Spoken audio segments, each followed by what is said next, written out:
8ஆம் அதிகாரம் 5வது வசனம். தன் நேசர் மேல் சார்ந்து கொண்டு வனாந்தரத்திலிருந்து வருகிற இவர் யார்? கிச்சிலி மரத்தின் கீழ் தன் நேசர் மேல் சார்ந்து கொண்டு வனாந்தரத்திலிருந்து வருகிற இவள் யார்? 3ஆம் அதிகாரம் 6வது வசனம். வெள்ளை போலத்தினாலும் சாம்பிராணியினாலும் வட்டருடைய சகலவித கந்தப்பொடியினாலும் உண்டாகிய வாசனையை வீசி தூப ஸ்தம்பங்களை போல் வனாந்தரத்திலிருந்து வருகிற இவர் யார்? தன் நேசர் மேலே சார்ந்து கொண்டு வனாந்தரத்திலிருந்து வருகிற இவள் யார்? தூப ஸ்தம்பங்களை போல வாசனை வீசி வனாந்தரத்திலிருந்து வருகிற இவர் யார்? இவர் வருகிறார், இவளும் வருகிறார். 2 பேரும் ஒரு இடத்துல சந்திக்கிறார்கள். இவள் யார்? இவர் யார்? இவள் எப்பொழுது வனாந்தரத்திற்கு போனார்? இவள் வனாந்தரத்திலே தன்னுடைய நேசரை எவ்வாறு கண்டுபிடித்தார்? இவள் தன் நேசர் மேலே சார்ந்து கொண்டு எங்கு வருகிறார்? இவள் எப்பொழுது வனாந்தரத்திற்கு போனார்? இவள் என்கிறது யார்? இவள் எவ்வாறு தன் நேசரை கண்டுபிடித்தாள்? இவள் தன் நேசர் மேலே சார்ந்து கொண்டு எங்கு வருகிறார்? பிரசங்கியின் புஸ்தகம் 7ஆம் அதிகாரம் 28வது வசனம். பிரசங்கியின் புஸ்தகம். என் மனம் இன்னும் ஒன்றை தேடுகிறது, அதை நான் கண்டுபிடிக்கவில்லை, அல்லது என்னால் இன்னும் கண்டுபிடிக்க முடியவும் இல்லை. வாசிங்களே. 1000 பேருக்குள்ளே ஒரு புருஷனை கண்டேன். இவர்கள் எல்லாருக்குள்ளும் ஒரு ஸ்திரீயை நான் காணவில்லை. நான் ஒரு ஸ்திரீயை காணவில்லை. பழைய ஏற்பாட்டிலே சொல்லப்படுகிற ஒரு பெரிய தீர்க்க தரிசனமான ஒரு வசனம். ஒரு ஸ்திரீயை பழைய ஏற்பாட்டிலே நான் என்ன பண்ணவில்லை? காணவில்லை.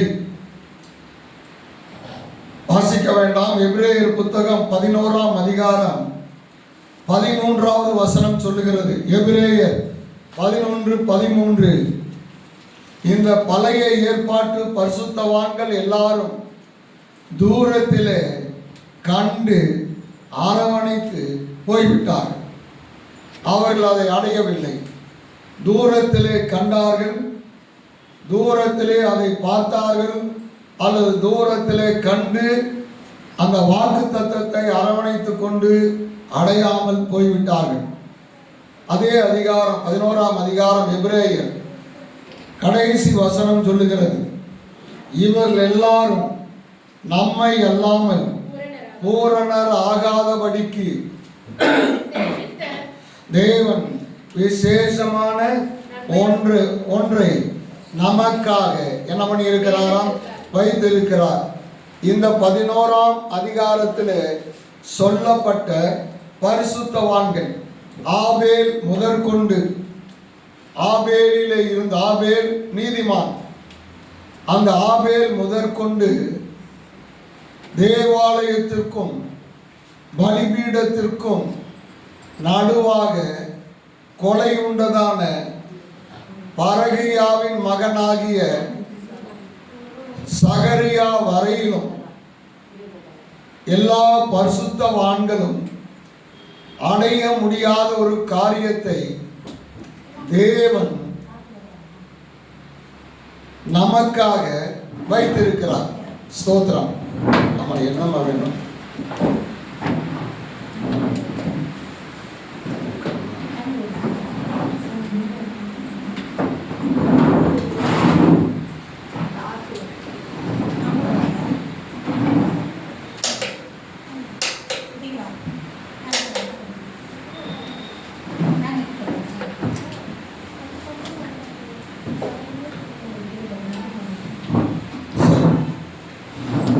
சரி, கவனிக்கிறீங்களா? பழைய ஏற்பாட்டிலே நான் ஒரு ஸ்திரீயை என்ன பண்ணவில்லை, காணவில்லை. புதிய ஏற்பாடு 3 ஸ்திரீகளை பற்றி பேசுகிறது. ஒன்று புத்தியுள்ள ஸ்திரீ, கிரோனிமோஸ். இரண்டாவது புத்தி இல்லாத ஸ்திரீ, மோரேஸ். மூன்றாவது கற்புள்ள ஸ்திரீ. புதிய ஏற்பாடு 3 ஸ்திரீகளை பற்றி பேசுகிறது. ஒன்று புத்தியுள்ளவர், இன்னொன்று புத்தி இல்லாதவர், இன்னொன்று கற்புள்ளவர். வெளிப்படுத்தின விசேஷம் 2 ஸ்திரீகளை பற்றி பேசுகிறது. ஒன்று கற்புள்ள கன்னிகை என்கிற எருசலேம் அல்லது பரம எருசலேம். இரண்டாவது பாபிலோன் என்கிற வேசி. இந்த 2 ஸ்திரீகளை பற்றி வெளிப்பாடு புஸ்தகம் பேசுகிறது. இவர்களிலே கற்புள்ள ஸ்திரீயை விவாகம் பண்ண இயேசு வரப்போகிறார். நான் உங்களை கிறிஸ்து என்கிற புருஷனுக்கு கற்புள்ள கன்னிகையாக என்ன பண்ணி இருக்கிறேன், நியமித்து இருக்கிறேன் அல்லது ஒப்பு கொடுத்து இருக்கிறேன். பாருங்கள், இந்த கற்புள்ளவள் இவள்தான் மணவாட்டி. இந்த கற்புள்ள ஸ்திரீயானவள் வனாந்தரத்திற்கு வருகிறாள். இந்த ஸ்திரீ எப்போது வனாந்தரத்திற்கு வருகிறாள்? யாத்திராகம புஸ்தகம் 13ஆம் அதிகாரம் 18வது வசனம். யாத்திராகமம் 13ஆம் அதிகாரம் 18வது வசனம். சமுத்திரத்தின் வனாந்திர வழியாய் ஜனங்களை சுற்றி போக பண்ணினார். சிவந்த சமுத்திரத்தின் வழியாக வனாந்தரத்தின் வழியாக என்ன பண்ணாரா? சுற்றி போக பண்ணினார். தேவன் தம்முடைய ஜனத்தை எகிப்திலிருந்து விடுதலை ஆக்கினார். ஒன்று. இரண்டாவது, சிவந்த சமுத்திரத்தை கடக்க பண்ணினார். எப்பொழுது இவர்கள் சிவந்த சமுத்திரத்தை கடந்தார்களோ அப்போது வனாந்தரம் ஆரம்பமானது. ஆமென்.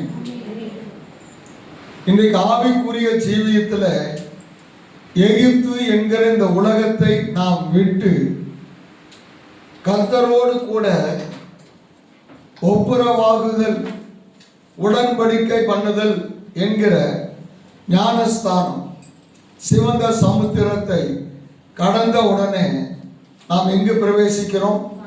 வனாந்தரத்தில். அப்ப கர்த்தருடைய வழி, கானான் தேசத்துக்கு போகிற வழி என்பது வனாந்தரத்தின் வழியாகத்தான் இருக்கிறதே தவிர கானானுக்கு வேறு வழியாக இல்லை. ராமன் சொல்லலாமா? மலையின் வழியாகத்தான் சபைக்கு வர முடியும். மழை இல்லாம உணர்ந்து சபைக்கு. கானானுக்கு கர்த்தர் ஒரு வனாந்தரத்தை தான் என்ன பண்ணியிருந்தார்? வழியாக வைத்தார். தேவ ஜனங்களுக்கு இந்த வனாந்தரம் என்கிறது இன்றைக்கு கானானுக்கு போகிற ஒரு வழி. நம்முடைய வாழ்க்கையில பிரச்சனைகளும் போராட்டங்களும் வருகிற பொழுது ரட்சிக்கப்பட்டு ஞானஸ்தானம் எடுத்த எனக்கு ஏன் பிரச்சனை என்று நினைக்க வேண்டாம். அதை ஒரு வனாந்தர வழியாக நினைத்துக் கொள்ளுங்கள். நான் கானானுக்கு போய் கொண்டு இருக்கிறேன். அதற்கு தேவன் வேறொரு வழியை வைக்கவில்லை. இதைத்தான் என்ன பண்ணி இருக்கிறாரு? வைத்திருக்கிறார். ஆமென். இந்த வனாந்தர வழியை நாம் எகிப்திலே இருக்கிற பொழுதே தேவன் நமக்கு சொல்லி இருந்தார். எத்தனை நம்ம என்ன பண்ணி இருக்க மாட்டோம்? வந்திருக்கு. ஓசியாவின் புஸ்தகம் 2ஆம் அதிகாரம் 14வது வசனம். ஓசியாவின் புஸ்தகம் 2ஆம் அதிகாரம் 14வது வசனம். ஆயினும் இதோ நான் அவளுக்கு நயங்காட்டி, நான் அவளுக்கு பாருங்கள், இஸ்ரவேல் ஜனத்தை கர்த்தர் ஸ்ரீ என்று சொல்லுகிறார். இரண்டாவது காரியம் ஒருமையிலே சொல்லுகிறார். ஒருமையிலே சொல்லுகிறார். இஸ்ரவேல் என்னும் கன்னிகை, இஸ்ரவேல் என்கிறதான கன்னிகை. பாருங்க, இப்படித்தான் வருகிறது. இங்க எகிப்திலே இருந்து வருகிற ஜனக்கூட்டத்தை கர்த்தர் என்ன சொல்லுகிறார்? நான் அவளுக்கு என்ன பண்ணினேன்னா நயங்காட்டி அவளை வனாந்திரத்திலே அழைத்து கொண்டு வந்து. அப்ப கர்த்தர் நாம் எகிப்து என்கிற உலகத்திலே இருக்கிற பொழுது நமக்கு ஒரு காரியங்களை சொல்லி தேவன் நம்மை எகிப்திலே இருந்து என்ன பண்ணினார்? புறப்பட பண்ணினார். சிவந்த சமுத்திரத்தை கடக்க பண்ணினார். ஞானஸ்தானத்தினாலே உடன்படிக்கை செய்யும்படி பண்ணினார். அதற்கு பிறகு இப்பொழுது கர்த்தர் எங்க வழி நடத்த ஆரம்பித்து விட்டார்? வனாந்தரத்தில். அப்ப வனாந்தரம் என்கிறது கர்த்தருடைய பாதை. அல்லேலூயா. இதுல கற்புள்ளவர் இந்த வனாந்தரத்தில் நேசர் மேலே சார்ந்து கொண்டு வருவார். கற்பில்லாதவர் மறுபடியும் எகிப்துக்கே என்ன பண்ணிடுவான்? திரும்பி போயிடுவான். இன்றைக்கு அந்த வனாந்தரத்திலே அவர் மேலே சார்ந்து கொள்ளும்படிதான் நம்மை அழைத்திருக்கிறார். எரேமியாவின் புத்தகம் 2ஆம் அதிகாரம் 2வது வசனம். எரேமியாவின் புத்தகம் 2ஆம் அதிகாரம். நீ போய் எருசலேமின் செவிகள் கேட்கும்படி கூப்பிட்டு சொல்ல வேண்டியது என்னவென்றால், விதைக்கப்படாத தேசமாகிய வனாந்திரத்திலே நீ என்னை பின்பற்றி வந்த இள வயதினுடைய பக்தியையும் நீ வாழ்க்கைப்பட்ட போது உனக்கிருந்த நேசத்தையும் நினைத்திருக்கிறேன். நீ ரட்சிக்கப்பட்ட போது ஞானஸ்தானம் எடுத்த பொழுது உனக்கு என் மேலே இருந்ததான நேசத்தை நான் என்ன பண்ணியிருக்கிறேன்? அறிந்திருக்கிறேன். ஆமென். அல்லேலூயா. அப்போ கர்த்தர் தம்முடைய ஜனத்தை வனாந்தரத்தின் வழியாக கானானுக்கு கொண்டு போகிறார். அல்லேலூயா. அவர் மேலே சார்ந்து கொள்ளுகிற ஒரு அனுபவம் இங்குதான். வனாந்தரத்தின் வழியாக வருகிறவதான் நேசர் மேலே என்ன பண்ணி கொள்ளுகிறார்? சாய்ந்து கொள்கிறார். கர்த்தருக்கு ஸ்தோத்திரம். யோவான் சுவிசேஷம் 13ஆம் அதிகாரம் 23வது வசனம். யோவான் 13:23. அந்த சமயத்தில் இயேசுவுக்கு அன்பாய் இருந்த ஒருவன். 25ஆம் வசனம். அப்பொழுது அவன் இயேசுவின் மார்பிலே சாய்ந்து கொண்டு. பாருங்கள், இயேசுவுக்கு அன்பாய் இருந்தவன் எங்கே சாய்ந்து கொண்டு இருக்கிறான்? மார்பிலே சாய்ந்து கொண்டு இருக்கிறான். அல்லேலூயா. இயேசுவுக்கு அன்பாய் இருந்தவன் இவன் அவருடைய மார்பிலே சாய்ந்து கொள்கிறான். அப்ப நாம் வனாந்தரத்திலே வருகிற தேவனுடைய பிள்ளைகள், அவர் மேலே அன்பாய் இருக்கிறவங்க, அவருடைய மார்பிலே என்ன பண்ணி கொள்ளுகிறோம்? சாய்ந்து கொண்டு வனாந்தரத்திலே நடக்கிறோம். அல்லேலூயா. வனாந்தரம் வேண்டான்னு என்ன பண்ணுகிறது இல்லை, சொல்லுகிறது இல்லை. பாருங்கள், இவன் தான் எழுதுகிறான், இயேசு கிறிஸ்து நானே வழி, நானே சத்தியம், நானே ஜீவன், நானே மெய்யான திராட்சை செடி, நானே ஜீவப்பம், நானே நல்ல மேய்ப்பன்.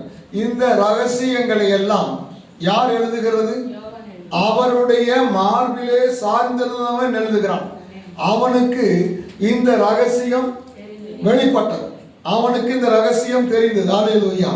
அப்படியானால் இன்றைக்கு தேவனுடைய பிள்ளைகளுக்கு கர்த்தர் வனாந்தரத்தை வைத்திருக்கிறார். அந்த வனாந்தரத்திலே நடக்கிற பொழுது அவருடைய மார்பிலே சார்ந்து கொண்டு நடக்கிறோம். அப்படி நடக்கிற நமக்குத்தான் இது தேவனுடைய பாதை என்கிற ரகசியம் நமக்குத்தான் தெரியும். ஆமென். அல்லேலூயா. மற்றவங்க என்னங்க, நீ இயேசுவை ஏத்துக்கிட்ட, ஆனா உன் வாழ்க்கையில என்ன இருக்கிறது? பிரச்சனை, கஷ்டம் எல்லாமே இருக்குதுன்னு சொல்லலாம். ஆனால் இதுதான் வழி என்கிற ரகசியம் யாருக்கு தெரியும்? அவருடைய மார்பிலே சார்ந்தவனுக்கு தான் தெரியும். அல்லேலூயா. பாருங்கள், இயேசு சொல்லுகிறார் இல்ல, இதே யோவான் சுவிசேஷத்துல, நான் சுயமாய் வரவில்லை, நான் சுயமாய் சொல்லவில்லை, நான் சுயமாய் பேசவில்லை, நான் சுயமாய் ஒன்றும் செய்கிறதில்லை. ஆமென். அல்லேலூயா. அப்போ தன்னுடைய இஷ்டத்தை, தன்னுடைய விருப்பத்தை விட்டு இயேசுடைய மார்பிலே சார்ந்தவங்க அவருடைய விருப்பத்தை என்ன பண்ணுகிறவங்க, அதை நிறைவேற்றுகிறவங்க. அல்லேலூயா. அப்படியானால் இன்றைக்கு கர்த்தருக்கு ஸ்தோத்திரம். இந்த வனாந்திர பாதையில நாம் நேசருடைய மார்பிலே சார்ந்து கொள்கிறோம். இன்றைக்கு சாய்ந்து கொள்ளக்கூடாத ஒரு அனுபவம் இருக்கிறது, சாய்ந்து கொள்ள வேண்டிய ஒரு அனுபவம் இருக்கிறது. முதல் காரியம், நாம் எதிலே சாய்ந்து கொள்ளக்கூடாது. 2 சாமுவேல் 1ஆம் அதிகாரம் 6வது வசனம். 2 சாமுவேல் 1ஆம் அதிகாரம் 6வது வசனம். அந்த வாலிபன், நான் தற்செயலாய் கில்போவா மலைக்கு போனேன். அப்பொழுது இதோ சவுல் தம்முடைய ஈட்டியின் மேல் சவுல் தன்னுடைய ஈட்டியின் மேலே சாய்ந்து கொண்டிருக்கிறான். சவுல் எங்கே சாய்ந்து கொண்டிருக்கிறான்? அவன் தன்னுடைய ஈட்டியின் மேலே சவுல் என்ன பண்ணுகிறாரா? சாய்ந்து கொண்டிருக்கிறார். கர்த்தருக்கு ஸ்தோத்திரம். சங்கீதம் 57:4. சங்கீதம் 57:4. என் ஆத்துமா சிங்கங்களின் நடுவில் இருக்கிறது, தீயை இருக்கிற மனுஷ புத்திரருக்குள்ளே கிடைக்கிறேன். அவர்கள் பற்கள் ஈட்டிகளும். அவர்களுடைய பற்கள் ஈட்டிகளும். ஈட்டி என்கிறது நம்முடைய அவர்களுடைய பற்கள் அல்லது அவர்களுடைய சொற்கள். பாருங்க, சிலர் சொல்லுகிறாங்க, என்ன, என்னிடத்துல யாருமே பேசி என்னைய ஜெயிக்க முடியாது. அவங்க எதுல சார்ந்து இருக்கிறாங்க? தன்னுடைய ஈட்டி என்கிற பேச்சு வலிமையில என்ன பண்ணியிருக்காங்க? சாய்ந்து இருக்கிறாங்க. பாருங்க, இது பவுலுடைய மரணத்துக்கு காரணமா என்ன பண்ணிவிட்டது? மாறிவிட்டது. பவுல் இப்பொழுது பிழைச்சானா இல்லையா? இல்லை. தன்னுடைய ஈட்டியின் மேலே சாய்ந்த சவுல் மரித்தான். இன்றைக்கு நாம் சாயக்கூடாதது நம்முடைய பலன், நம்முடைய வார்த்தைகள், நம்முடைய ஞானம், நம்முடைய பலனில் நம்முடைய சக்தி தான் இருக்கிறது. அதில் எல்லாத்தையும் நான் என்ன பண்ணிடுவேன்? சாதிக்கலாம் என்று நினைக்கிறோமே, அதுதான் நாம் சவுலை போல நம்முடைய ஈட்டியிலே சாய்கிற அனுபவம். நான் ஒன்றுமில்லை, இனி நான் அல்ல, கிறிஸ்துவே எனக்குள்ள என்ன பண்ணி இருக்கிறாரா? பிழைத்திருக்கிறார். ஆமென். என்னுடைய திறமை அல்ல, என்னுடைய பலன் அல்ல, என்னுடைய ஒரு காரியமும் அல்ல, இது தேவனுடைய கிருபை. ஆமென். கர்த்தருடைய கிருபையின் மேலே சாய்ந்தவன் பிழைப்பான். தன்னுடைய பலத்தின் மேலே ஞானத்தின் மேலே சாய்ந்தவன் மரித்தான். அப்ப முதல் காரியம், நாம் சாயக்கூடாத ஒரு அனுபவம், நான் என்கிற நம்முடைய பலன், தைரியம், ஞானம் இவற்றிலே என்ன பண்ணக்கூடாது? சாயக்கூடாது. இரண்டாவது காரியம், நியாயாதிபதிகள் 16ஆம் அதிகாரம் 26வது வசனம். நியாயாதிபதிகள் 16:26. சிம்சோன் தனக்கு கைலாகு கொடுத்து நடத்துகிற பிள்ளையாண்டானோடு வீட்டை தாங்குகிற தூண். இந்த வீட்டை, இந்த தூண் என்ன பண்ணி கொண்டிருக்கிறது? தாங்கி கொண்டிருக்கிறது. வீட்டை தாங்குகிற என்னது? தூண். வீட்டை என்ன பண்ணுகிறதா? வீட்டை என்ன பண்ணுகிறது? தாங்கி கொண்டிருக்கு. இந்த தூண் விழுந்தா வீடு என்ன ஆகிரும்? வீடே சேர்ந்து விழுந்து போயிடும். பாருங்கள், இன்றைக்கு கர்த்தருடைய பிள்ளைகளாகிய நாம் யாராய் இருக்கிறோம்? 1 தீமோத்தேயு 3ஆம் அதிகாரம் 15வது வசனம். தேவனுடைய வீட்டிலே நடக்க வேண்டிய வகையை நீ அறியும்படி இவைகளை உனக்கு எழுதுகிறேன். அந்த வீடு ஜீவனுள்ள தேவனுடைய சபையால் சத்தியத்திற்கு தூண். அந்த வீடு, அந்த வீட்டில் உள்ள நபர்கள், வீடுங்கிறது எங்க சொல்லுகிறார்? அந்த வீட்டிலே இருக்கிற நபர்கள், அப்பா, அம்மா, பிள்ளைகள் எப்படி இருக்கிறாங்களாம்? சத்தியத்திற்கு சத்தியத்திற்கு தூணாக என்ன பண்ணுகிறாங்க? இருக்கிறாங்க. ஸ்தோத்திரம். வெளிப்படுத்த விசேஷம் 3ஆம் அதிகாரம் 12வது வசனம்.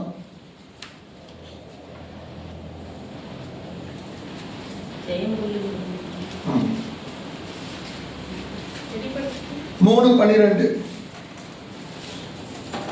ஜெயம் கொள்ளுகிறவன் எவனோ அவனை என் தேவனுடைய ஆலயத்திலே தூணாக்குவேன். ஆலயத்திலே என்ன பண்ணுகிறாராம்? தூணாக கர்த்தர் நிறுத்துகிறார். இன்றைக்கு கர்த்தருடைய சபையில இருக்கிற தேவனுடைய பிள்ளைகளாகிய நம்மை கர்த்தர் என்னவா வச்சிருக்கிறாரு? ஆமென். இங்க இருக்கிற ஒவ்வொருவரும் ஒரு காரியத்திற்கு தூணாக நாம் இருக்கிறோம். ஆமென். பாடுவதற்கு என்னவா இருக்கு? தூணாக இருக்கு. ஜபத்துக்கு என்னவா இருக்கிறீங்க? தூணாக இருக்கிறீங்க. இதை சுத்தவனே இதை பாய் போட்டு ரெடி பண்றதுக்கு என்னவா இருக்கிறீங்க? இப்படி ஒவ்வொருவரும் எதுக்கு என்ன பண்றோம்? ஒரு தூணாக நாம் இருக்கிறோம். ஹல்லேலூயா. இப்ப நீங்க வரலைன்னா உங்க குடும்பம் என்ன ஆகுது சிஸ்டர்? யாரும் என்ன பண்ண மாட்டாங்க. உங்க வீட்டுல வரக்கூடிய வாய்ப்பு. அப்ப அந்த குடும்பத்துக்கு என்னவா இருக்கிறீங்க? ஒவ்வொருவரும் ஏதோ ஒரு காரியத்திற்கு ஆராதனைக்கு என்னவா இருக்கிறோம்? நம்மை கர்த்தர் தூணாக தேவனுடைய சபையில நிறுத்தி இருக்கிறார். நாம் இந்த ஆராதனையை தாங்குகிற தூணி. ஹல்லேலூயா.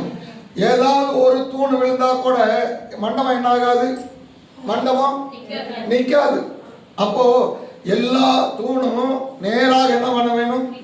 நான் முதலே சொல்லுங்க, தூண் என்கிறது எப்படி இருக்க வேண்டும்? நேராக நிற்க வேண்டும். தூண் என்கிறது தாங்கி நிற்க வேண்டும். ஆமென். ஹல்லேலூயா. அப்ப தூண் நேராக நிற்க வேணும், தாங்கி நிற்க வேணும். தூண் கோணையா என்ன பண்ணக்கூடாது? நிற்க கூடாது. அப்படித்தான் கர்த்தர் இன்றைக்கு நம்மை சபையிலே வைத்திருக்கிறார். ஆமென். ஹல்லேலூயா. ஆனால் சிம்சோன் இப்பொழுது சொல்லுகிறான். 16ஆம் அதிகாரம் 26வது வசனம். சிம்சோன் தனக்கு கைலாவு கொடுத்து நடத்துகிற பிள்ளையாண்டானோடே வீட்டை தாங்குகிற தூண்களிலே நான் சாய்ந்து கொண்டிருக்கும்படி அவைகளை நான் தடவி பார்க்கட்டும். அவைகளை நான் என்ன பண்ணி பார்க்கட்டும்? நான் அந்த தூணை என்ன பண்ணி பார்க்கட்டும்?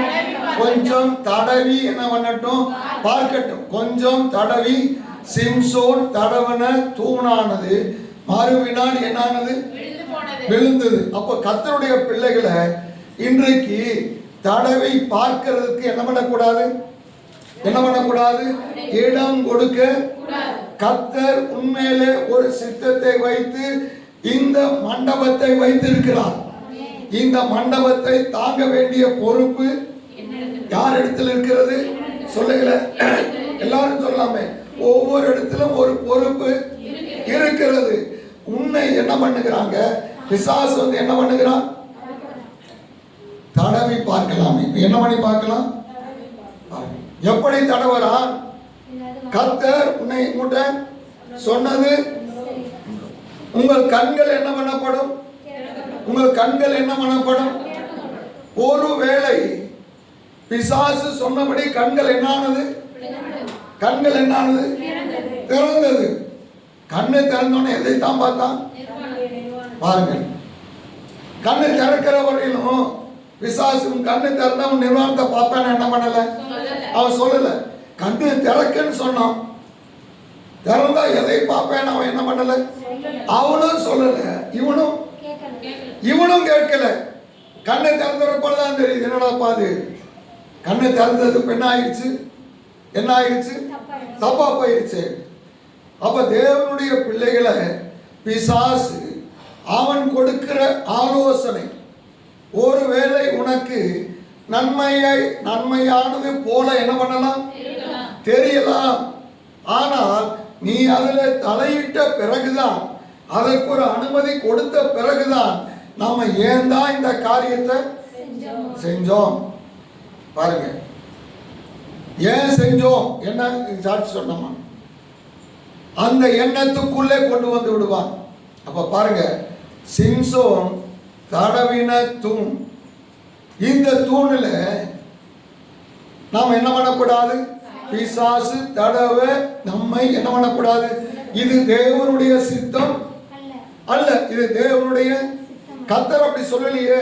கர்த்தர் அப்படி எங்களுக்கு என்ன பண்ணல, கண்ணு திறக்கப்படணும். கர்த்தர் என்ன பண்ணல, சொல்லல. சாப்பிடணும் என்ன பண்ணல, சொல்லலையே. கர்த்தர் சொன்னதை இவன் மாற்றி சொல்லுகிறான். இவங்க கண்ணு திறக்கிறது, நிர்வாணியானார்கள். இரண்டாவது ஒரு தூண். மூன்றாவது காரியம் 2 ராஜாக்கள் 25ஆம் அதிகாரம் 13வது வசனம்.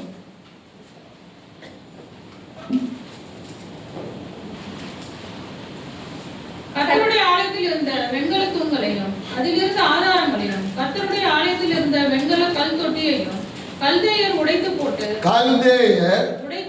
பாபிலோனியர் என்ன பண்ணிட்டாங்களா, கர்த்தருடைய ஆலயத்திலே இருக்கிற தூணை என்ன பண்ணி போட்டாங்களா, உடைத்தார்கள். கர்த்தர் ஒரு அந்த தூணை உடைக்க அந்த தூணுக்கு தேவன் சமயம் கொடுத்தார், வாய்ப்பு கொடுத்தார். தானியேலின் புத்தகம் 1ஆம் அதிகாரம் 1வது வசனம்.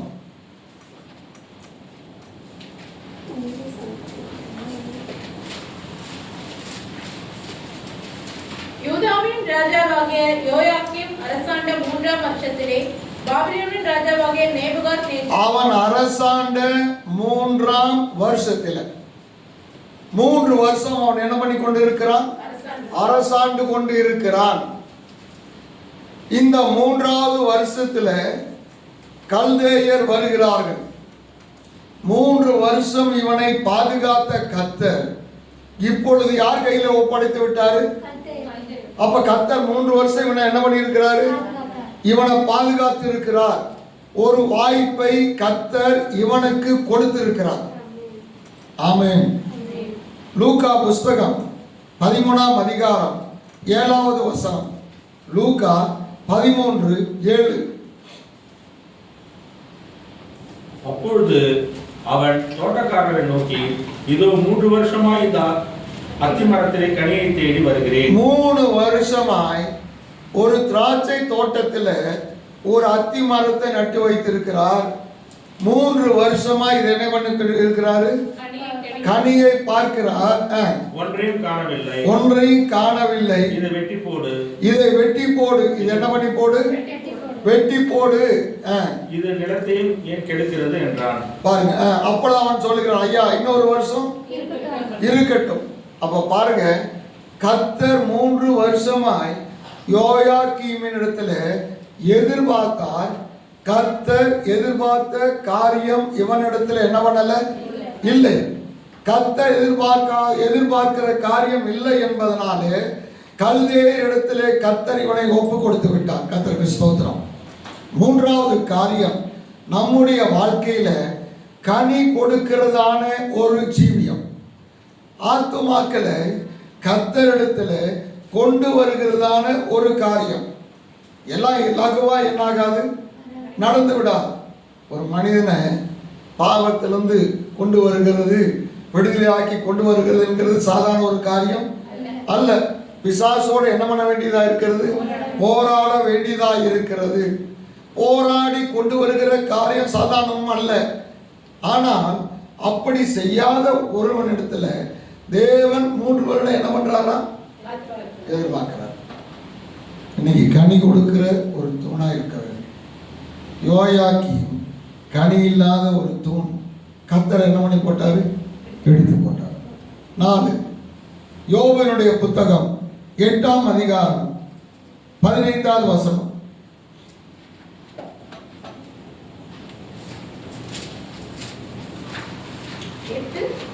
8:15.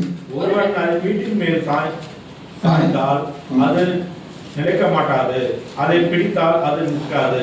வீட்டின் மேலே சாய்ந்தால், இவன் எங்க சாயறான், இந்த வீடு யார் கட்டினது, யார் கட்டினது, நான் கட்டினது. இப்பேற்பட்ட ஒரு வீடு பாருங்க. இன்னைக்கு உலகமே அதை குறித்து சிந்திக்கிற ஒரு காரியம். பெரிய கப்பலை கட்டினான். கட்டின பிறகு அந்த கப்பலை கட்டினதான அந்த என்ஜினியர் அவன் என்ன சொன்னான், கடவுளே நினைத்தால் இந்த கப்பலை என்ன பண்ண முடியாது, மூழ்கடிக்க முடியாது.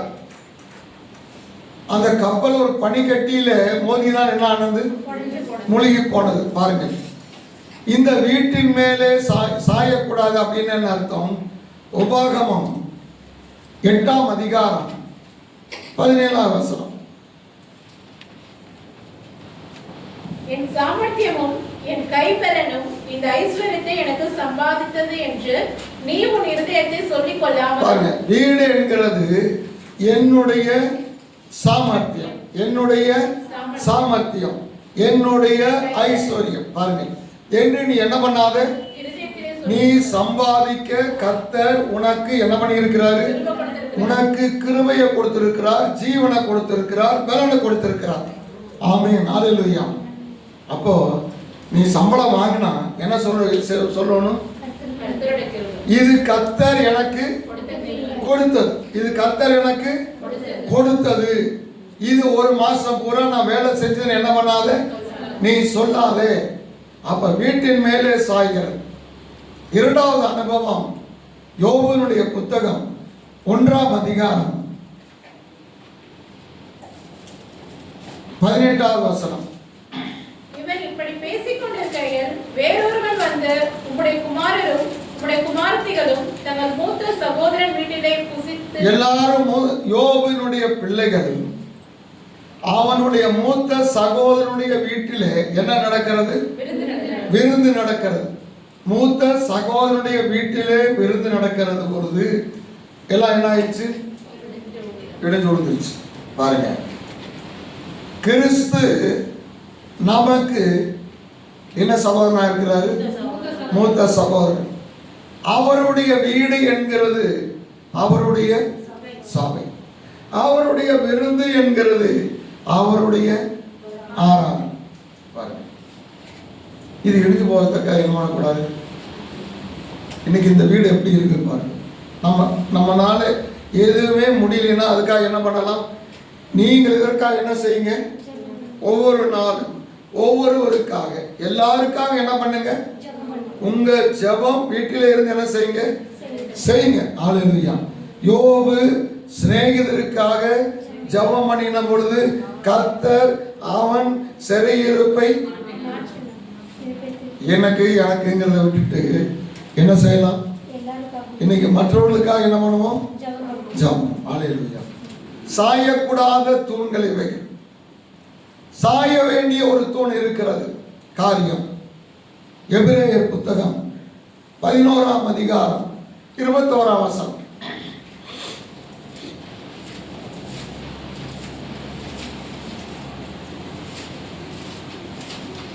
எபிரேயர் 11:21. விசுவாசத்தினாலே யாக்கோபு மரண காலத்தில் இருவரையும் ஆசீர்வதித்து கோலின் முனையிலே சாய்ந்து மரித்தான். ஆமென். யாக்கோபு சாய்ந்ததான காரியம். யாக்கோபு இதிலே சாய்கிறான், கோலிலே சாய்கிறான். அவனுடைய கோல், அவனுடைய கோல். கோல் என்கிறது தேவன் அவனுக்கு கொடுத்த வாக்குத்தத்தம். ஆமென். அவனுக்கு கொடுத்த வாக்குத்தத்தத்தினுடைய முனையில் என்ன பண்றான், சாய்கிறான். பாதியில் என்ன பண்ணல. அப்போ ஒன்று நினைத்துக் கொள்ளுங்கள், விசுவாசத்தோடு கர்த்தர் உனக்கு கொடுத்த எல்லா வாக்குத்தத்தங்களும் உனக்கு என்னாகும், ஒன்று கர்த்தருடைய வருகை அல்லது மரணம். இதுல எது முன்னால வந்தாலும் சரி, கர்த்தர் உனக்கு கொடுத்த வாக்குத்தத்தை நிச்சயமா என்ன பண்ணும், நிறைவேறிய தீரும். ஆமென், ஹல்லேலூயா. யாக்கோபு கர்த்தர் அவனுக்கு வாக்குத்தத்தம் கொடுத்தார். கடைசியாக சொல்லுகிறார், நீ எகிப்துக்கு போக பயப்பட வேண்டாம், யோசேப்பு உன்னுடைய கண்களை மூடுவான் சொன்னார். இந்த வாக்குத்தத்தத்தை எடுத்துக்கொண்டுதான் எங்க போனான், எகிப்துக்கு போனான். பாருங்கள், கர்த்தர் அவனுக்கு கொடுத்த வாக்குத்தத்தம் என்னானது, நிறைவேறினது. ஹல்லேலூயா. அப்ப நாம் சாய வேண்டிய ஒரு அனுபவம் இருக்கிறது. கர்த்தர் எனக்கு இந்த வாக்கு தத்தம் என்ன பண்ணியிருக்காரு? வாக்கு தத்தத்தின் மேலே சாயும். ஆமென். இந்த வாக்கு தத்தத்தின் மேலே சாய்கிறவன் ஒரு நாளும் வாக்கு தத்தம் நிறைவேறாமல் அவனுக்கு போகாது. ஆமென். ஹல்லேலூயா. அப்ப பாருங்க, சாய வேண்டாத அனுபவங்கள், சாய வேண்டிய ஒரு அனுபவம். இன்னைக்கு கர்த்தருடைய பிள்ளைங்க வனாந்தரத்தில் நேசர் மேலே சாய்ந்து கொண்டு வருகிற இவள் யார்? இவள் எதிலே சாய்ந்து கொண்டு வருகிறார்? கர்த்தர் எனக்கு இந்த வாக்கு தத்துவம் கொடுத்திருக்கிறார், அது என்னுடைய வாழ்க்கையில என்னாகும்? நிறைவேறும். ஹல்லேலூயா. இதன் மேலே சாய்ந்தவன் ஒரு நாளும் வாக்கு தத்தம் நிறைவேறாமல் போகாது. அவன் கானான் நிச்சயமாய் போய் சேர்வான். ஹல்லேலூயா. இன்றைக்கு நாம் சாய்கிற தூண் நமக்கு தேவன் கொடுத்த வாக்கு தத்தம் என்கிற தூணாக இருக்கட்டும். கர்த்தர் நம்மை ஆசீர்வதிப்பாராக. எல்லாரும் ஜெயிப்போம். ஸ்தோத்திரம்.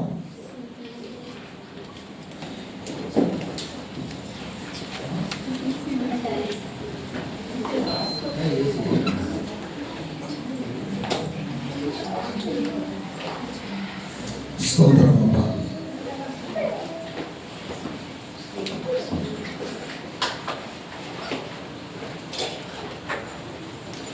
இந்த வண்ணாந்திர உலகத்தில்